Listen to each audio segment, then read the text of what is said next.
Elə bilmən yoxam mən. Qorxaqlar bugün yaşar, mənsə əsrlər buyur.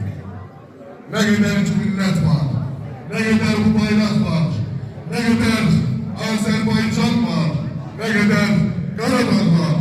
Mən onun ötəsiyəm. Mən şəhid rəhməsiyəm. Ruhları zəfər salam, tarixlərə ad salam, qəhrəmanlar yoldaşı. Mən elə nərdəyəm ki, bir tərəfi Zəngəzur, bir tərəfi Qarabağ, bir tərəfi Göyçədir. Mən onu bilirəm ki, biz hikmətlərin özü, bizsiz tarix heç nədir, almışlar gəlir o şəxslərə.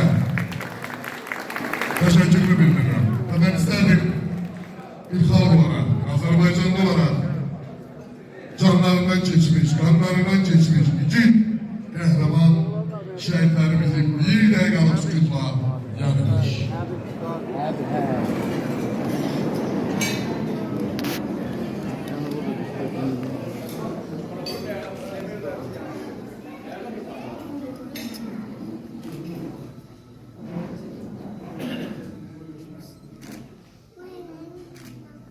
Allah bütün şəhidlərimize rəhmət eləsin.